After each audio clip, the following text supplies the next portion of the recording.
mis amados hermanos, después de estos momentos de haber puesto este tiempo en nuestras vidas en oración delante del Señor, creyendo que el Espíritu de Dios está en este lugar, vamos a entrar al consejo de la palabra.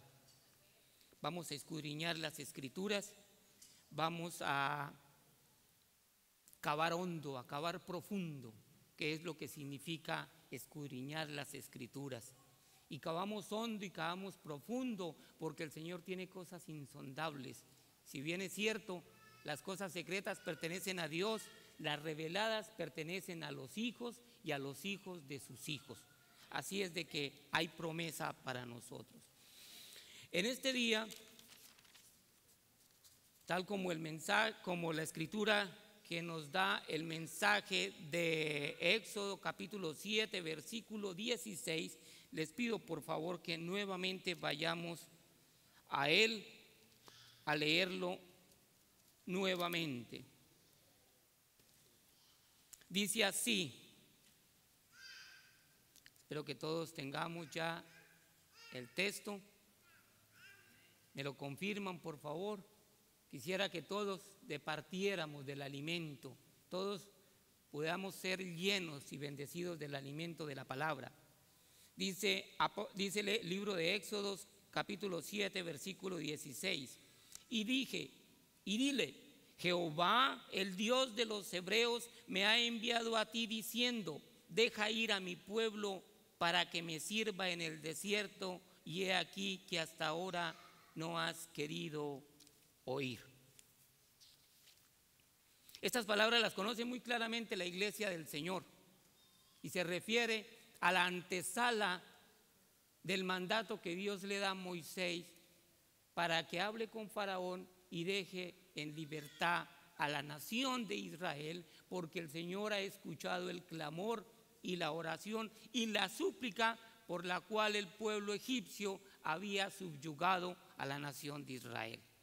Y conocen todos los acontecimientos por los cuales Faraón no dejaba ir al pueblo. Aquí, en el versículo 16, hay dos palabras que quiero que por favor meditemos en ella.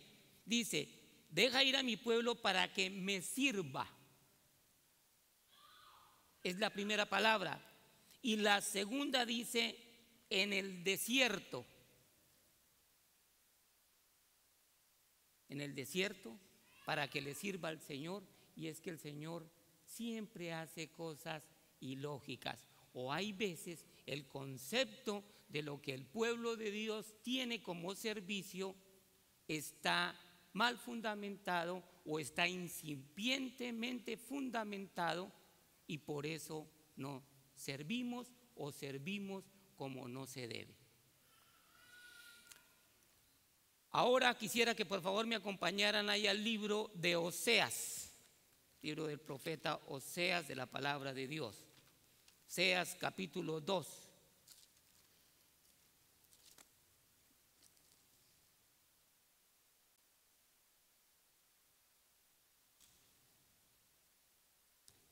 Aquí el profeta también habla de algo muy similar, solo que aquí han pasado muchos años. Y aquí en el versículo 14 del capítulo 2 del libro de Oseas nos dice lo siguiente. Oseas capítulo 2 versículo 14. Pero he aquí que yo la traeré y la llevaré al desierto y hablaré a su corazón. Nuevamente, pero he aquí que yo la traeré y la llevaré al desierto y le hablaré a su corazón. Estas dos escrituras guardan una profunda relación. Muchas veces el pueblo de Dios cree que servirle a Dios es solamente ocupar un cargo o una posición dentro del templo, dentro de la congregación, dentro de la iglesia. Pero a la luz de esas escrituras vamos a ir mirando a qué se refiere el Señor con respecto de que lleva a su pueblo al desierto para que le sirva. Yo no sé cuántos imaginan cómo es un desierto, pero el desierto tiene características muy, pero muy fuertes, extremas. Hay soledad son lugares oscuros, son lugares fríos y son lugares sin agua. Pero el Señor se propone llevar a su pueblo al desierto. ¿Para qué? Para educarlo, para tener una relación con Dios, para tener una relación con Dios, su pueblo y su pueblo con Dios. En Egipto estaba lleno de dioses de diferentes índoles, dioses paganos. En Egipto había una serie de costumbres, había aflicción, había cualquier cantidad de impedimentos que quizá no permitirían escuchar la voz del Señor. Pero el Señor decide que se van al desierto y allá los va a educar. Allá el Señor va a hablar.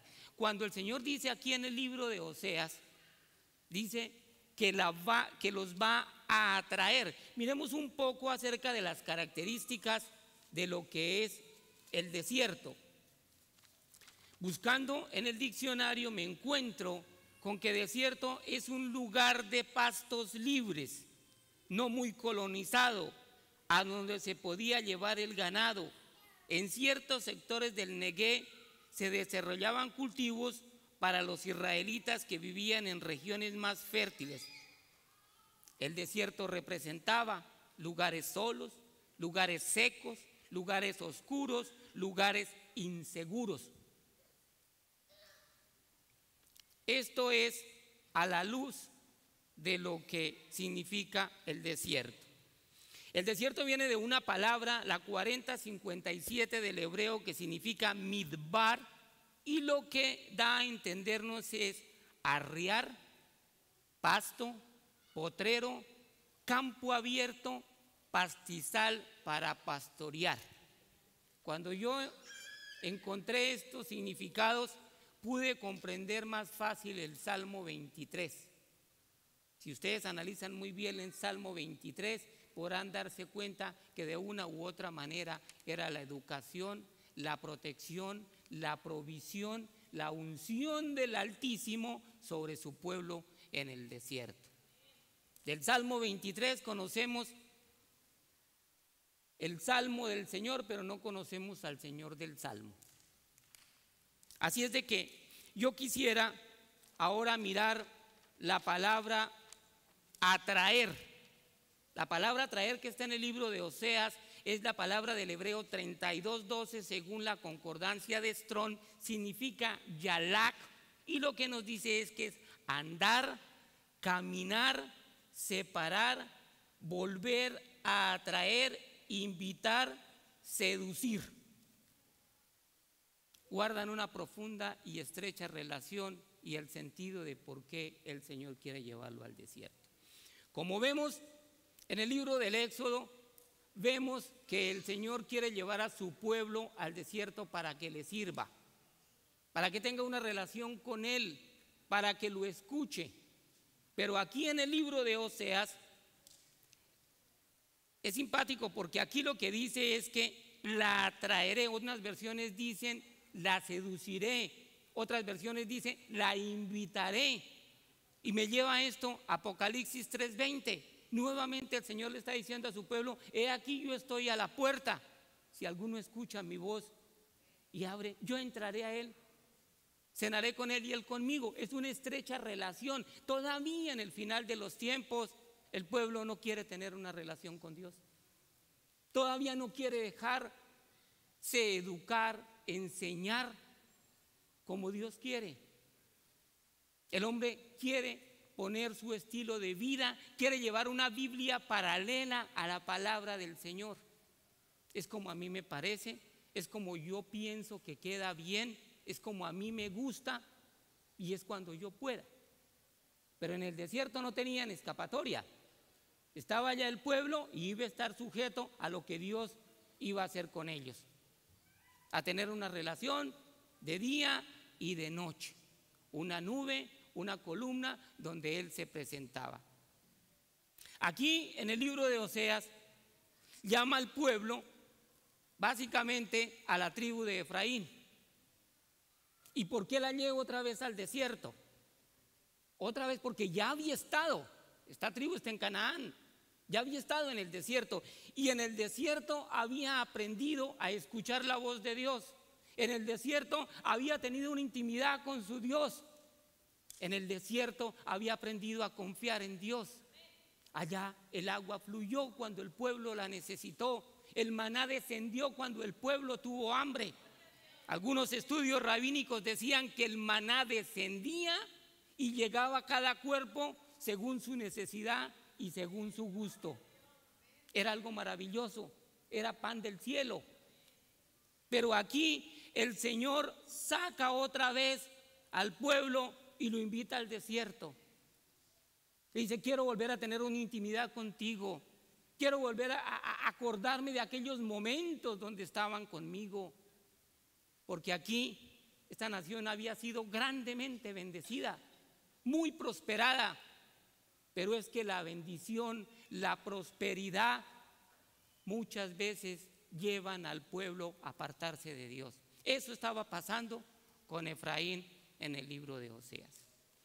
Aquí hay pecados que ya el pueblo tenía claro que no debían volver a cometer.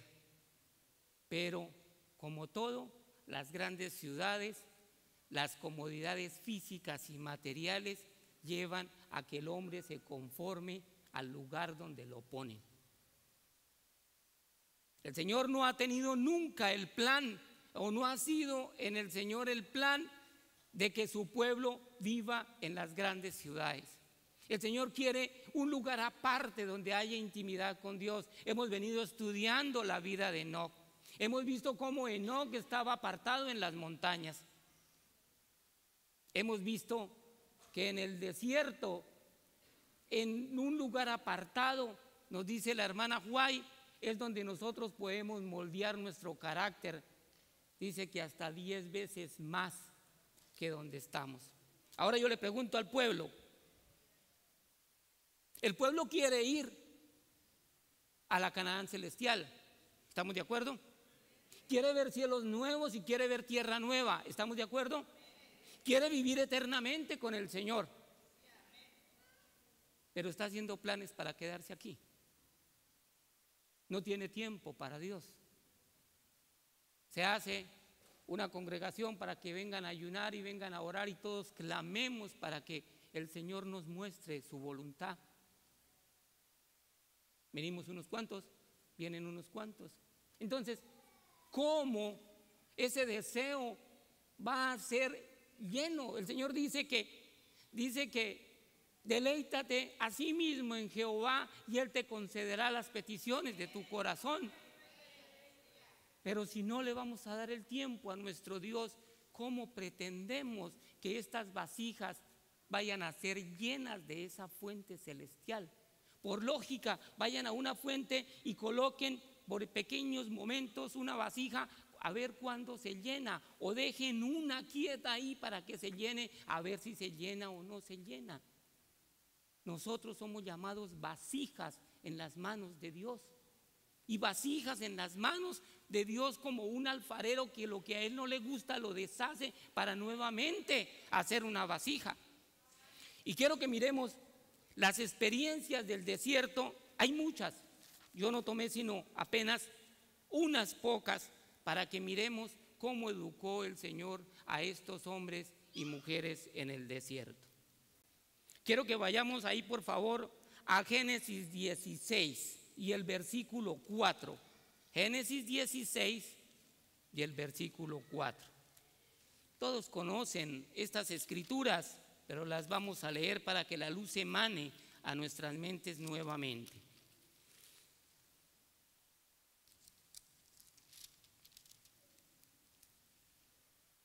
Génesis 16 y vamos a leer del 4 en adelante. ¿Ya lo tenemos? Dice la palabra de Dios en el 4: y él se llegó a Agar. ¿Quién? Abraham, la cual concibió, y cuando vio que había concebido, miraba con desprecio a su señora. Aquí ya empezamos a ver las cosas de otra forma diferente. Agar llega como esclava, traída de Egipto, y estaba en sumisión de su señora. Pero por la brillante idea de Sara, termina entregándosela a Abraham, concibe un hijo y los roles cambian. Sigamos. Entonces Sarai dijo a Abraham: mi afrenta sobre ti, yo te di mi sierva por mujer, y viéndose encinta me mira con desprecio. Juzgue Jehová entre tú y yo. Y respondió Abraham a Sarai: he aquí tu sierva está en tu mano, haz con ella lo que bien te parezca. Y como Sarai la afligía, ella huyó de su presencia. 7. Y la halló el ángel de Jehová junto a una fuente de agua en el desierto, junto a la fuente que está en el camino de Sur. Versículo número 8. Y le dijo: Agar, sierva de Sarai, ¿de dónde vienes tú y a dónde vas? Y ella respondió: huyo de delante de Sarai, mi señora. Y le dijo el ángel de Jehová: vuélvete a tu señora y ponte sumisa bajo su mano. ¿De dónde vienes tú hoy, querido hermano? ¿De dónde vienes tú hoy, querida hermana? ¿Quién es tu Señor? ¿A quién le debe su misión? La Escritura nos dice que la esposa tiene que estar en sujeción a su esposo, pero no confundamos las cosas. Lo que significa es permanecer con él, y al esposo nos exige un derecho de ganarnos esa sumisión de nuestras esposas.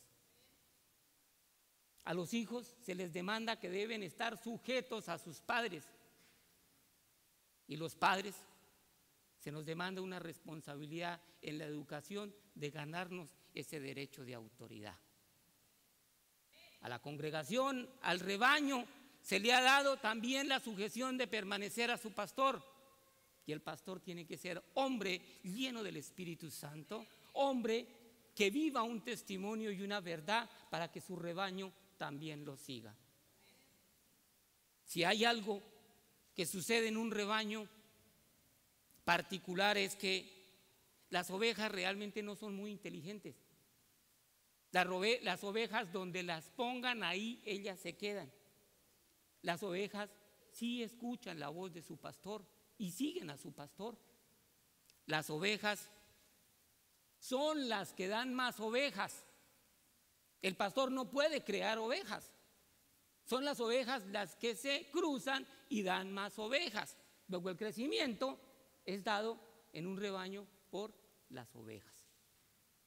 Las ovejas tienen la particularidad de ser fieles a su pastor. Era muy niño, mi edad cruzaba por allá los 5 años, muy lejos de saber que iba a conocer de la palabra de Dios, muy lejos de saber que iba a venir a la doctrina adventista, pero desde ya me preparaba el Señor para hoy en día darles testimonio.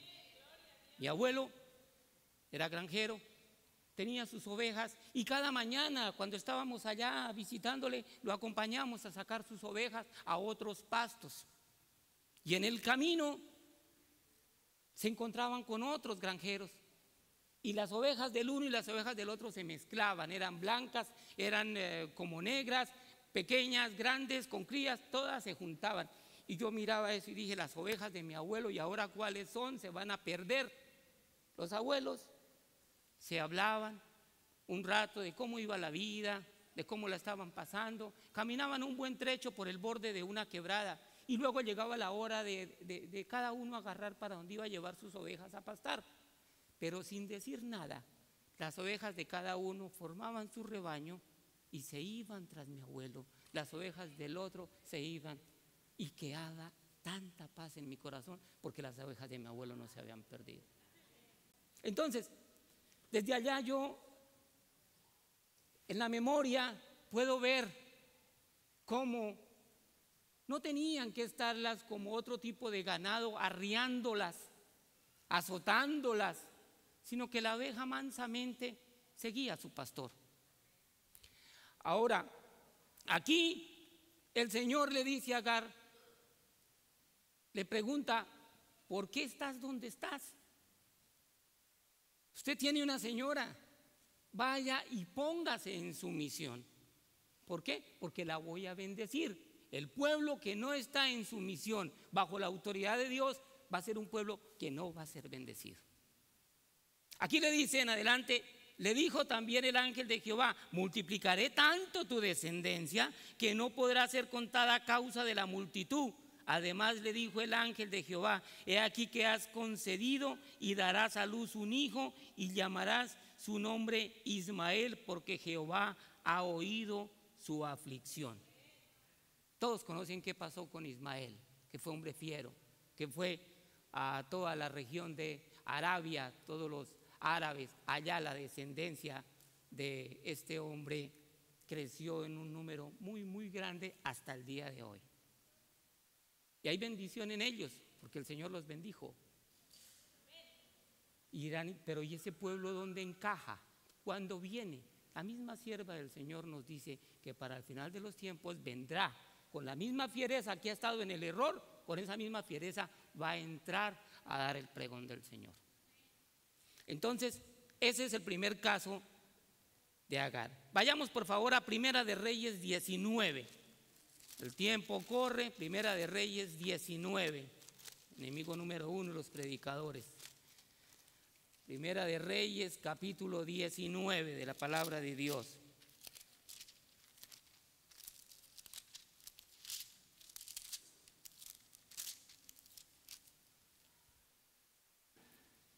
Y vamos a leer del 4 al 10. ¿Ya lo tenemos?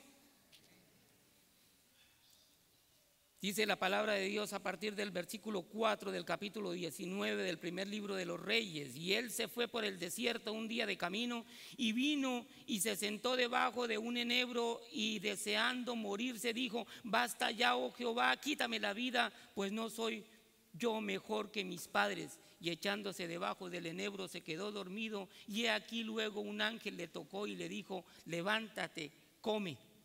Entonces él miró, y he aquí a su cabecera una torta cocida sobre las ascuas y una vasija de agua, y comió y bebió y volvió a dormirse. Y volviendo el ángel de Jehová la segunda vez lo tocó, diciendo: levántate y come, porque largo camino te resta.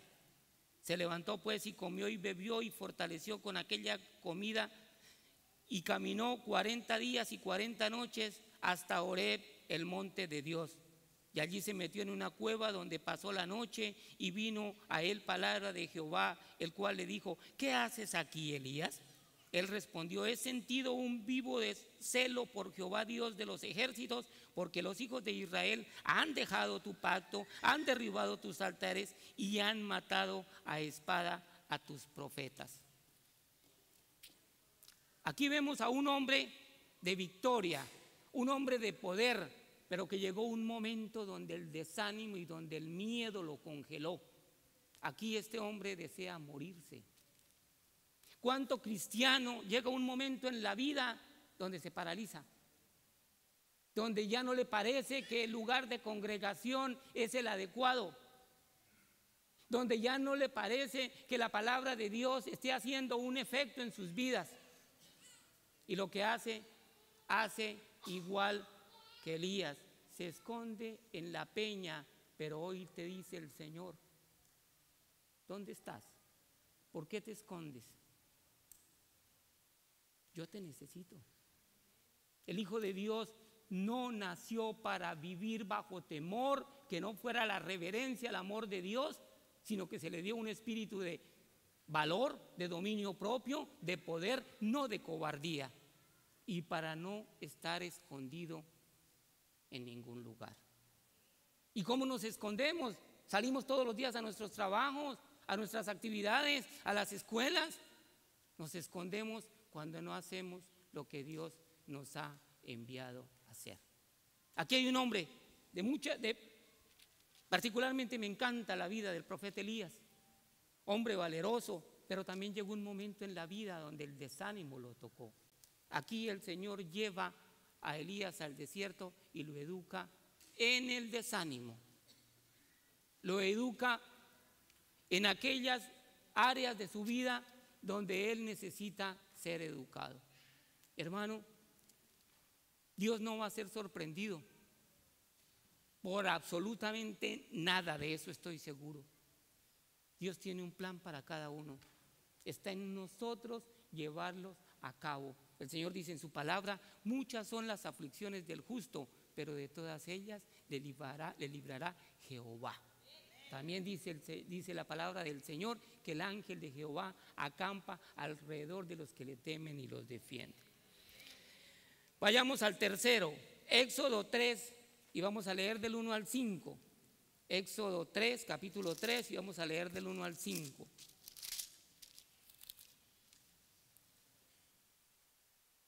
¿Me lo confirman, por favor, cuando ya lo tengan? Dice versículo 1: apacentando Moisés las ovejas de Yetro, su suegro, sacerdote de Madián, llevó las ovejas a través del desierto y llegó hasta Horeb, monte de Dios. Y se le apareció el ángel de Jehová en una llama de fuego en medio de una zarza, y él miró y vio que la zarza ardía en fuego y la zarza no se consumía. Entonces Moisés le dijo: iré yo y veré esta grande visión. ¿Por qué causa la zarza no se quema? Viendo Jehová que él iba a ver, lo llamó Dios de en medio de la zarza y le dijo: Moisés, Moisés. Y él respondió: heme aquí. Y dijo: no te acerques, quita tu calzado de tus pies, porque el lugar en que tú estás, tierra santa es. Regresemos al versículo número 1 y miremos que es llevado al monte de Horeb, que es el mismo monte Sinaí. ¿A qué lleva el Señor y a qué quiere educar el Señor a Moisés? Recordarán que en Éxodo 33, 18, Moisés le dice al Señor: te ruego que me muestres tu gloria. ¿Cuál gloria? ¿Cuál gloria fue la que le mostró Jehová a Moisés? Su carácter. Por eso, seguidamente le dice, después de mostrarle su gloria, le dice: prepárate 2 tablas, porque voy a escribir la ley, voy a escribir lo que has visto, lo que se te ha mostrado, el carácter. A Moisés se le llevó para conocer el carácter de Dios. ¿No es acaso lo que el Señor pretende hacer con el remanente de hoy día? Que conozcamos el carácter de Dios. A Moisés se le llevó al desierto para liderar una población muy grande, de quizá más de 1 millón de personas, lidiar con la quejadumbrez, con las necesidades de un pueblo. A Moisés se le llevó al desierto para depender única y exclusivamente de Dios. Hoy en día, y me incluyo yo, tenemos tantas trabas para abandonar las ciudades. Nos da tanto miedo depender de Dios, cuando lo que tenemos, si se nos olvida, es todo porque Dios lo ha permitido. Hermanos, muchas veces peleamos por lo que no trajimos y peleamos por lo que no nos vamos a llevar. Así es de que Moisés fue llevado al desierto para depender única y exclusivamente de Dios. Vayamos ya al último personaje. Vayamos por favor a Lucas. Miremos primero Malaquías 3, de la palabra de Dios. Malaquías 3 y luego vamos a Lucas. Malaquías 3 y vamos a leer los primeros versículos. Vamos a leer desde el 1 hasta el 2. ¿Ya lo tenemos? Escudriñemos la palabra. He aquí yo envío mi mensajero, el cual prepara el camino delante de mí, y vendrá súbitamente a su templo el Señor a quien vosotros buscáis, el ángel del pacto, a quien deseáis vosotros. He aquí viene, ha dicho Jehová de los ejércitos. ¿Y quién podrá soportar el tiempo de su venida? ¿O quién podrá estar en pie el día en que se manifieste? Porque Él es como fuego purificador y como jabón de lavadores. Recordemos que esta promesa está hecha para después de los 400 años que el Señor no habló, no hubo palabra de Jehová. Pero aquí el Señor, en su infinita misericordia, envía a Juan el Bautista. ¿Y dónde vivía Juan el Bautista? vivía en el desierto. ¿De qué dependía Juan el Bautista? Juan dependía de miel, de lo que el ambiente le daba, y allá fue educado Juan el Bautista. Por eso no en vano el Señor dice que es el más grande de todos los profetas. ¿Para qué fue educado Juan el Bautista? Para la comisión de presentar la venida del Señor Jesús. Ahora, viendo esto, este hombre está siendo educado para la comisión del Señor Jesucristo, para presentarlo. A él el Señor le había dado la señal que donde el Espíritu de Dios se posara, él era el Hijo de Dios. Ahora, notemos que el Hijo de Dios, nuestro Señor Jesús, y Juan el Bautista eran primos, y la diferencia de edad no era sino de unos 6 meses. O sea que era sorpresa que él pudiera ver que el Espíritu Santo descendía sobre su primo y que él era el Hijo de Dios. Pero Juan fue criado en el desierto, donde fue preparado para no tener miedo, donde al Jordán llegaban los contingentes con espada dispuesta a desenvainarla ante cualquier revuelta. Yo creo que más fuerte que lo que puede estar hoy pasando hoy día si nos metemos en un terreno un tanto delicado a predicar la palabra.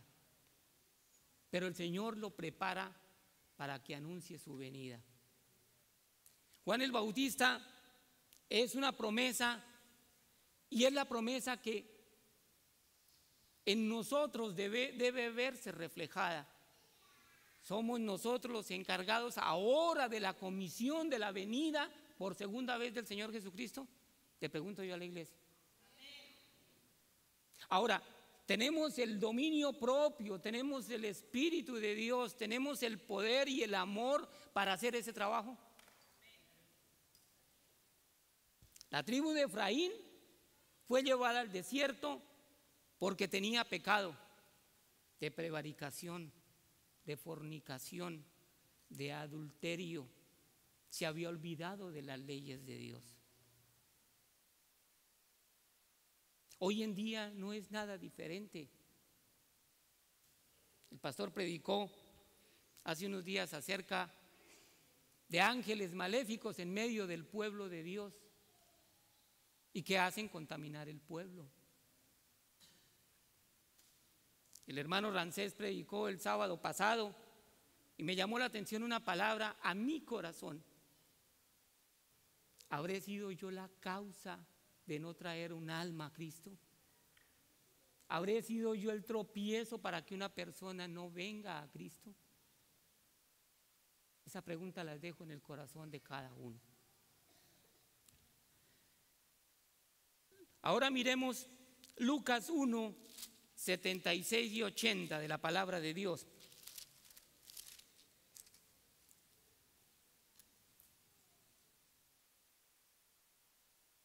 Del 76 al 80 dice la palabra de Dios en Lucas capítulo número 1. Dice: y tú, niño profeta del Altísimo, serás llamado, porque irás delante de la presencia del Señor para preparar sus caminos, para dar conocimiento de salvación a su pueblo, para perdón de sus pecados, por la entrañable misericordia de nuestro Dios, con la que nos visitó desde lo alto la aurora, para dar luz a los que habitan en tinieblas y en sombra de muerte, para encaminar nuestros pies por camino de paz.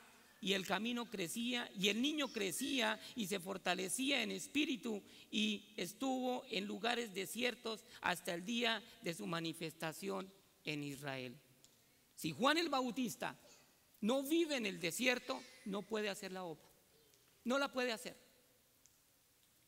Tenía que haber vivido el tiempo que vivió hasta el día de empezar su ministerio para poder ser lleno del Espíritu Santo. El Señor Jesucristo, antes de comenzar su ministerio, va 40 días al desierto, en ayuno y en oración, y es tentado.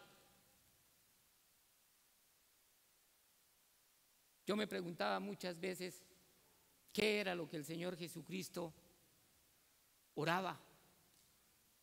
Me podía imaginar tantas cosas, pero solo hasta que encontré la escritura en el libro de los Hebreos, donde nos dice que Él en los días de su carne con clamor, con lágrimas y súplicas, oraba a aquel que lo podía librar de la muerte. Entonces, hermanos, este reflejo del 76 hasta el versículo 80 de Lucas 1 le muestra el papel que la iglesia de Cristo, el remanente de Cristo hoy día debe estar viviendo. Pero muchas veces, no sé si es que demasiado conocimiento nos aparta de la verdadera obligación.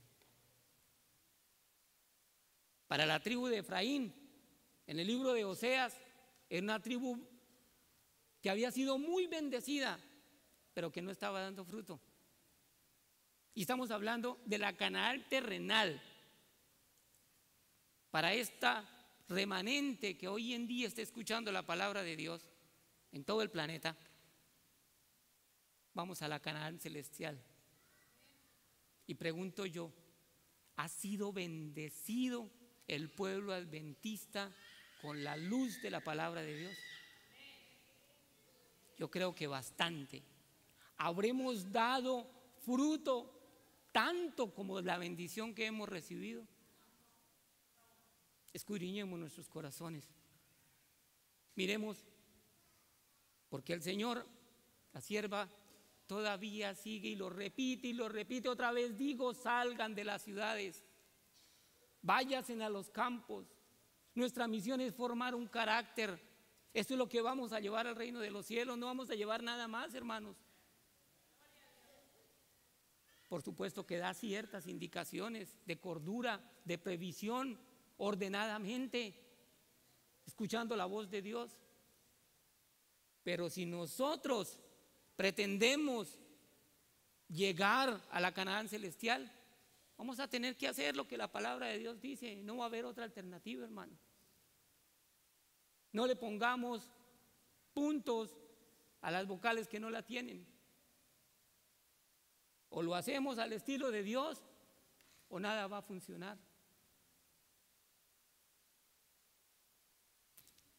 Pasemos a otro punto de mirar lo que significa el servicio. Poco a poco nos vamos dando cuenta de lo que significa el servicio.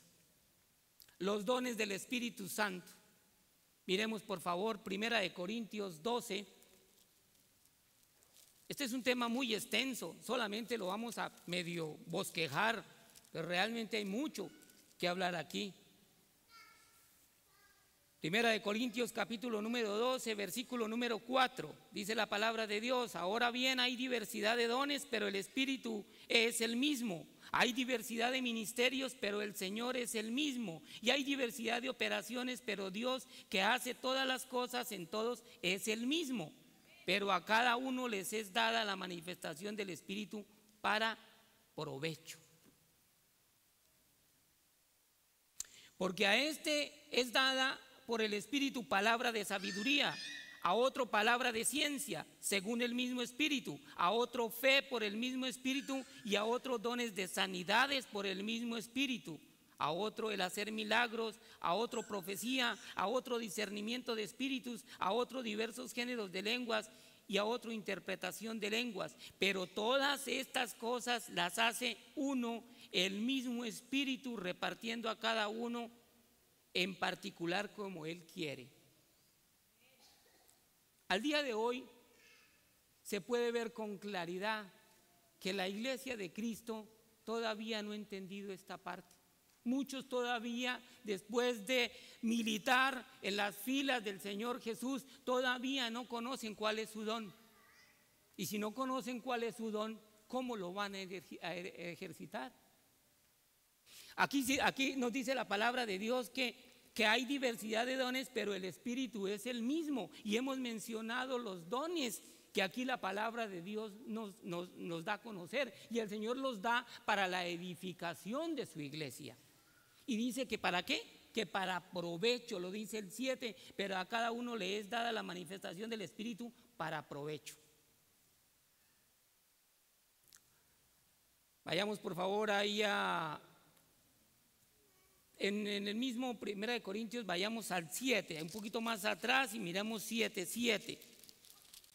Capítulo 7, versículo 7 de la palabra de Dios.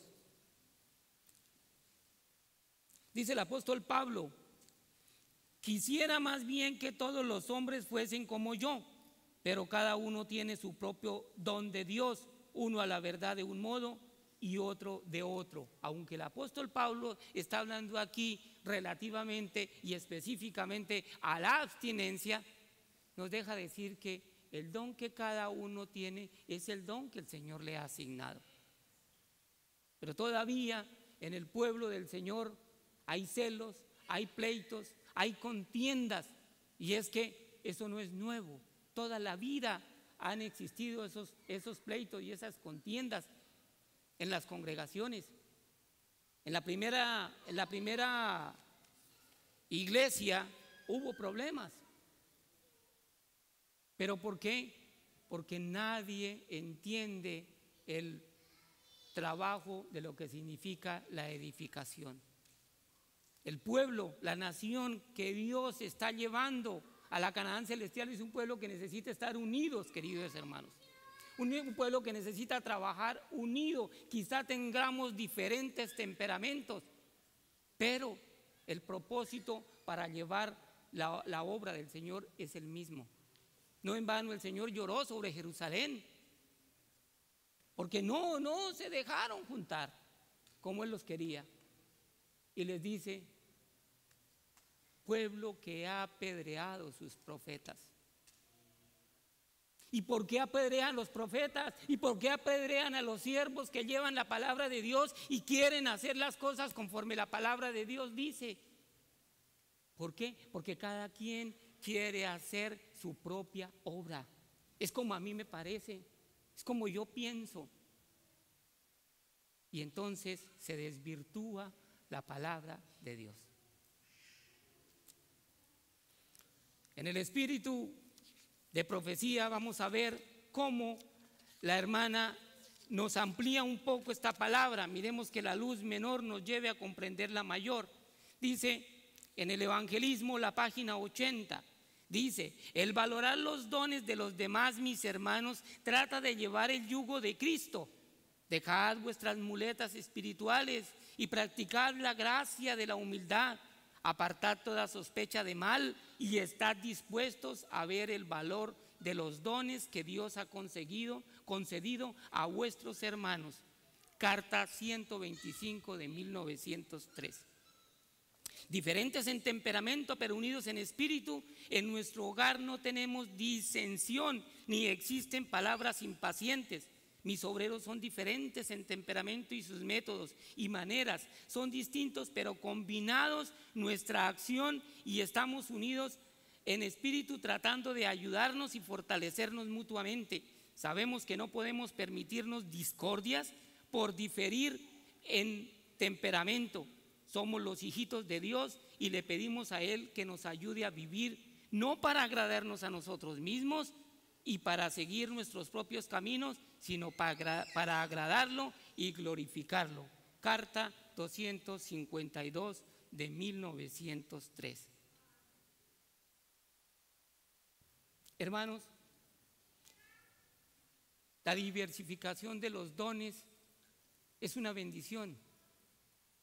Es cierto que algún hermano, el don que le ha... ¿Cómo me da gozo cuando mis hermanos pasan a cantar y pasan a tocar un instrumento? Los niños, anhelo que mi hijo también pueda tocar un instrumento. Yo no lo hago, quizá a mí no me fue dado ese don, pero me gozo que mis hermanos lo hagan. Me gozo con aquellos hermanos que tienen esa facilidad de ir a evangelizar puerta a puerta. Aquellos que se mueven su corazón por ayudar a otros, yo me gozo. Es el don que Dios le ha dado. Y todos de una u otra manera lo que sí podemos hacer es tratar de ayudar en lo poco, en lo mucho. Pero siempre hay algo que se puede hacer. Dice la sierva del Señor en otras citas más, dice: Dios exige que cada uno sea obrero en su viña. Has de aceptar la obra que ha sido puesta a tu cargo y has de realizarla fielmente.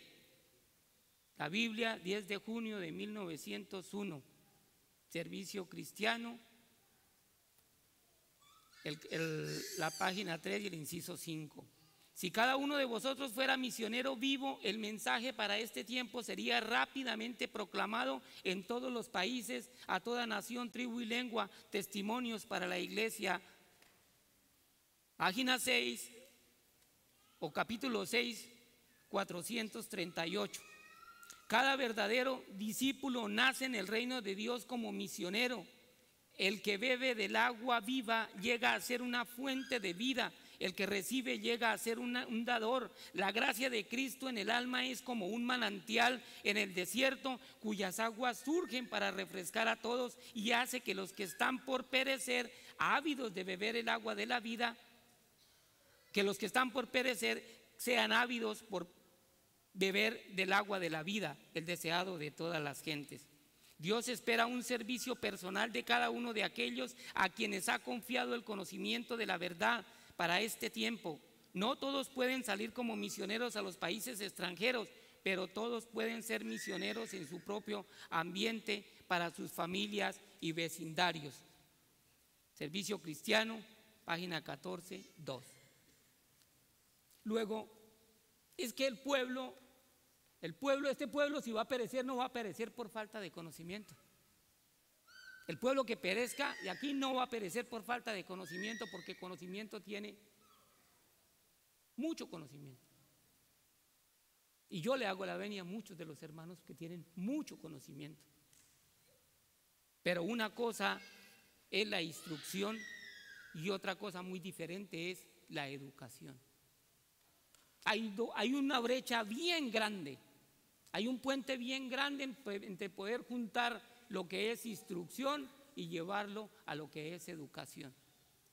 Ya no debería mencionarse, como dice el apóstol Pablo, cosas en el pueblo cuando les dijo a los Gálatas que haya falta de educación entre el pueblo de Dios, entre los hermanos. Los problemas en la iglesia han existido siempre. Y quiero llevarlos por favor ahí al libro de los Hechos. Miremos la primera iglesia de Cristo. Hechos capítulo 6 de la palabra de Dios. Dice la palabra de Dios en el capítulo 6 del libro de los Hechos, versículo número 1 en adelante. En aquellos días, como creciera el número de los discípulos, hubo murmuración de los griegos contra los hebreos, de que las viudas de aquellos eran desatendidas en la distribución diaria. Entonces los 12 convocaron a la multitud de los discípulos y dijeron: no es justo que nosotros dejemos la palabra de Dios para servir a las mesas. Buscad pues, hermanos, de entre vosotros 7 varones de buen testimonio, llenos del Espíritu Santo y de sabiduría, a quienes encarguemos de este trabajo. Y nosotros persistiremos en la oración y en el ministerio de la palabra.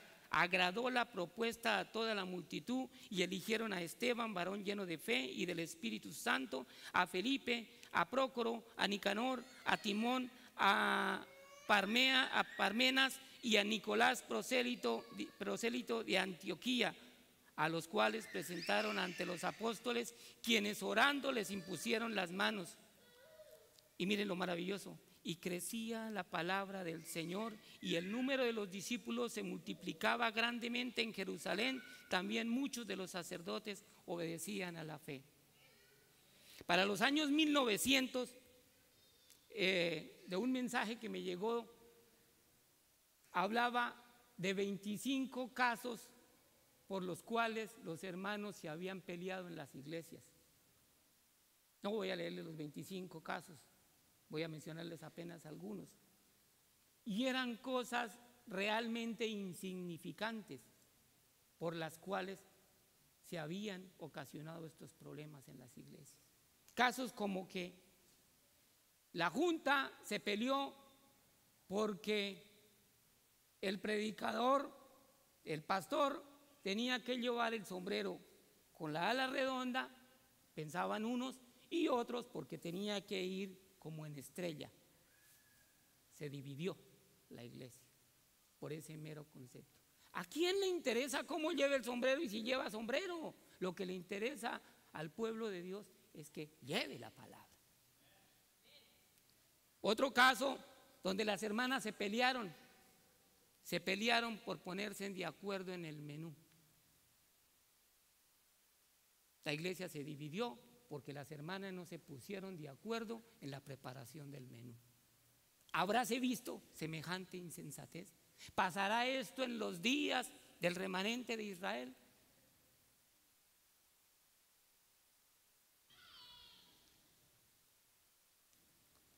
Otro caso,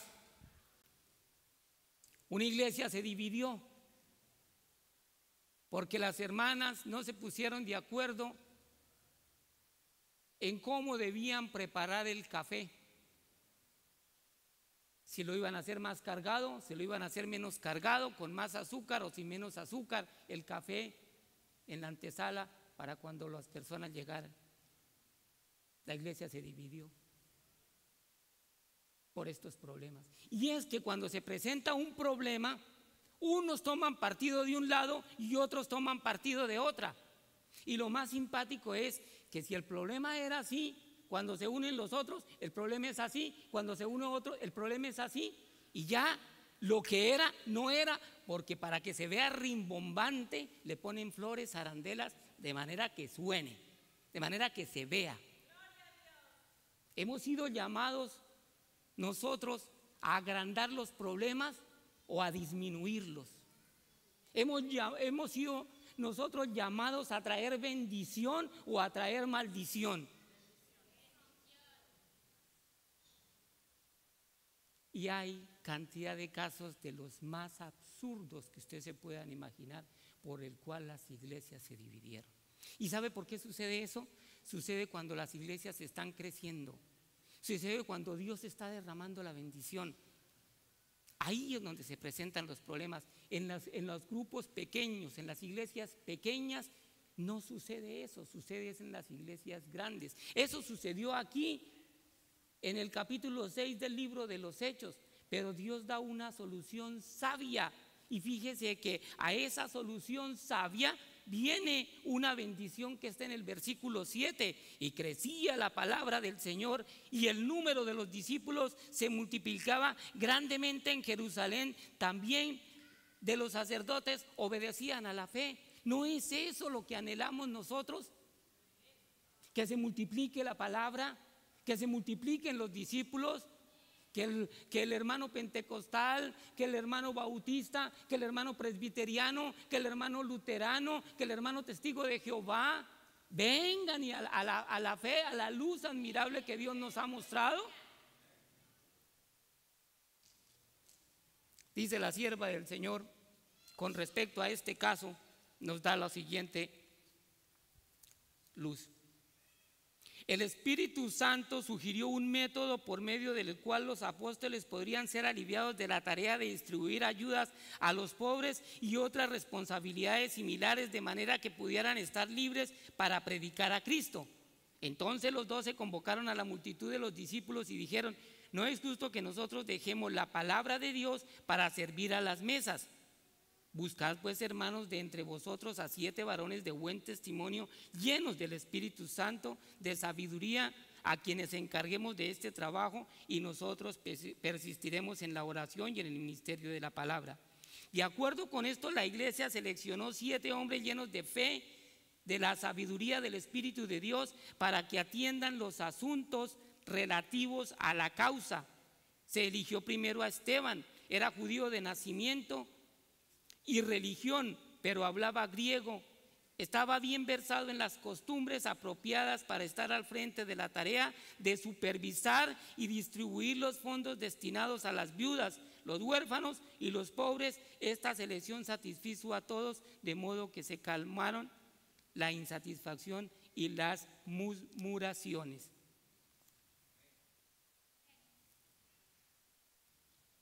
El problema es que en muchas ocasiones no se nombran a personas que estén llenas del Espíritu Santo, que tengan el conocimiento de la palabra de Dios, que sean aptos como Esteban para juzgar en los casos donde se presentan inconvenientes.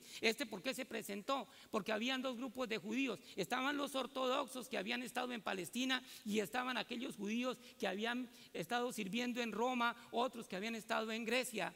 Por eso cuando Pedro se levanta a dar aquel discurso dice, varones judíos, pero ellos muestran cada uno de dónde es cada uno. Pero resulta que es que los griegos eran personas educadas, personas inteligentes, personas de comportamiento. Los judíos ortodoxos no lo eran y el celo comenzó a friccionarse. De hecho, los 7 varones que se escogen aquí para la repartición y la atención de las viudas, todos son griegos. Pero les pareció, ¿por qué? Porque no les pareció a ellos, porque el Espíritu del Señor, cuando ellos oraron y pidieron que les dieran esos varones, el Señor les dio esos varones.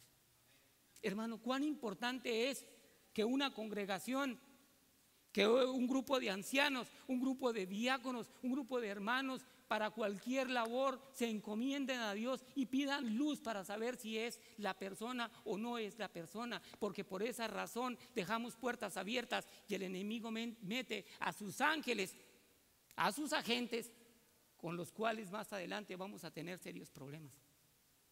Pero si el Señor nos dice quién es el que está lleno del Espíritu Santo, quién es el apto para servirle en la obra, no vamos a tener estos problemas. Pero aquí la iglesia tuvo una victoria. Y es que muchas iglesias sucumben en la prosperidad mientras otras salen adelante en la necesidad. Me explico. Iglesias grandes han llegado a desaparecer producto de los problemas porque no hay control. Va creciendo y como no hay control, entonces la gente sigue haciendo las mismas cosas que hacían cuando estaban 2 o 3. Es que así las cosas se hacen. Y el problema se sigue aumentando. Y cuando el problema revienta, revienta cuando hay una congregación muy grande donde la iglesia se divide y los hermanos se van. ¿Por qué? Porque hay muchos hermanos que son agentes viajeros de iglesia en iglesia. Nunca han encontrado en el Salmo 1 la revelación de la palabra que tiene uno que plantarse junto a las aguas para dar fruto y para no caer.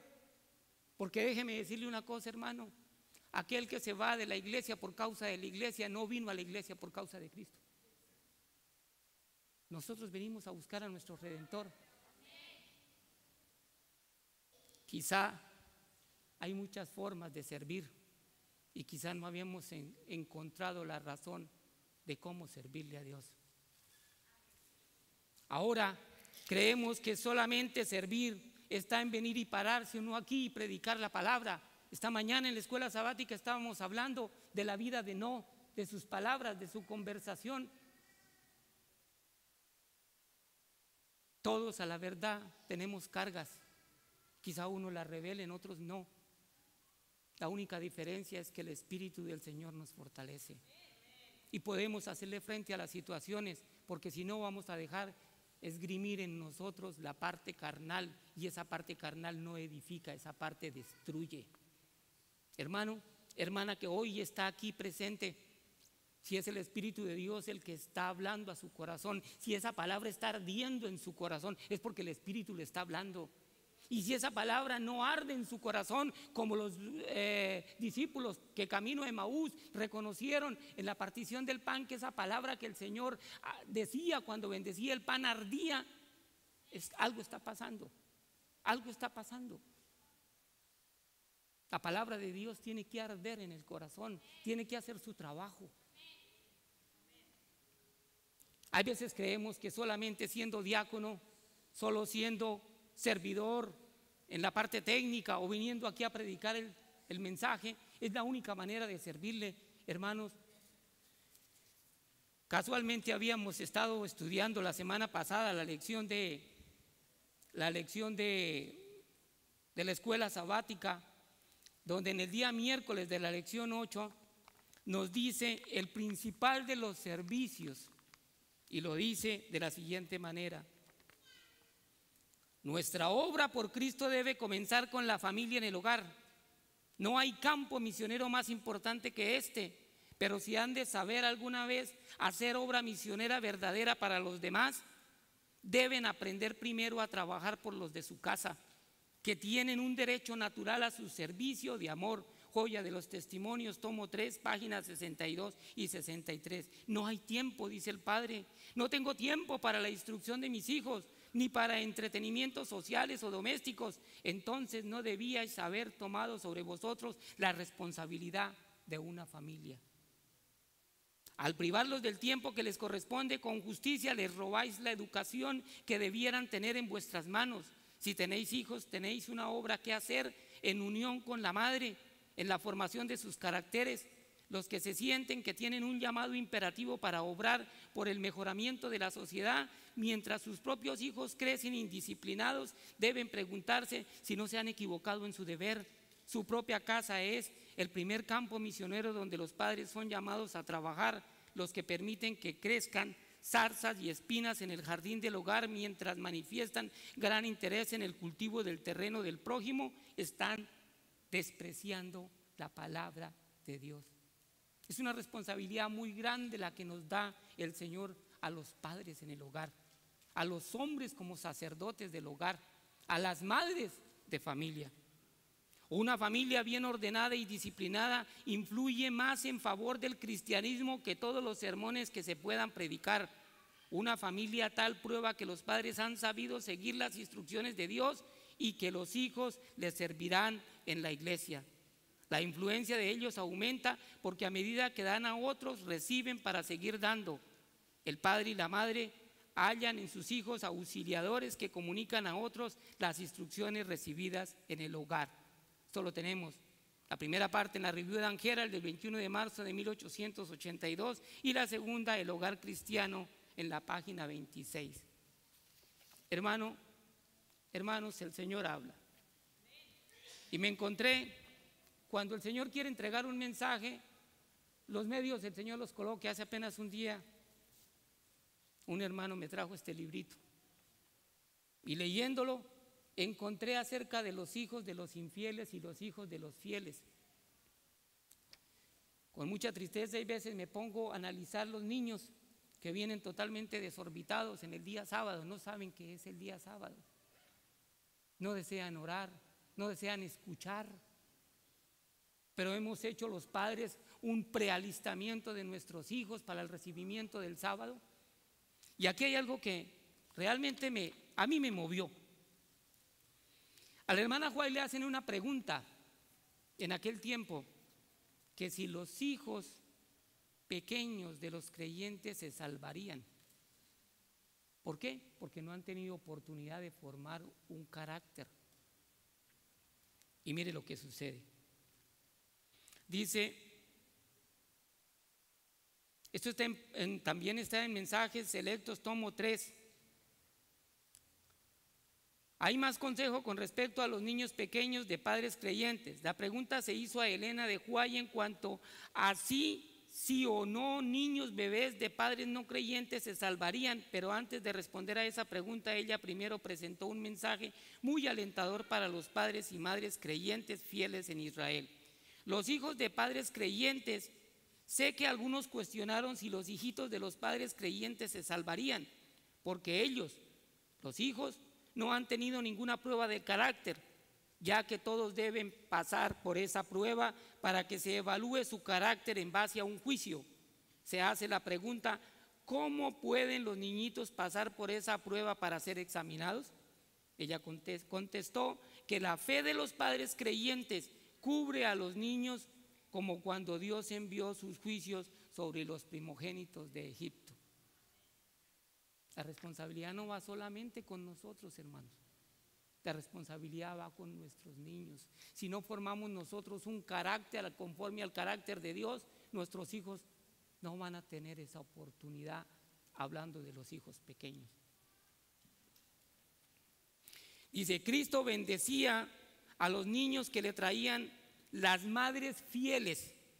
Él hará esto hoy si las madres cumplen con su deber hacia sus hijos y los enseñan y los educan en obediencia y sumisión. Entonces ellas pasarán la prueba y serán obedientes a la voluntad de Dios, porque los padres están en el lugar de Dios frente a los hijos. Manuscrito 3, página 360. Aquí le hablo a las madres, pero yo me sentí incluido ahí. Pasar la prueba para nuestros hijos. Hermano, hay una gran responsabilidad. Yo no sé, esto lo miro yo con temor y temblor. Miro mi casa, miro mi esposa, miro mis hijos. Gracias al Señor, en lo que Él me da, puedo hacer mi trabajo con mi familia. Aunque no es fácil, hay que estar luchando, hay que estar recordando. Muchas veces el trabajo le toma a uno 15, 16 horas al día, cansado de una jornada grande, pero tiene que hacerse cargo uno de sus hijos. ¿Cuál fue el devocional que hoy leyó? ¿Oró? ¿Qué fue lo que hizo? ¿Cómo estuvo su tiempo? ¿Cuáles fueron sus actividades? Hermanos, si nosotros no nos esforzamos por nuestros hijos, no pretendamos que alguien más lo va a hacer. Luego, para aquel que había pensado que el servicio era solamente ser diácono, ser evangelista, ser anciano o ser pastor, ahí lo pueden ver que el servicio para el Señor implica muchas cosas.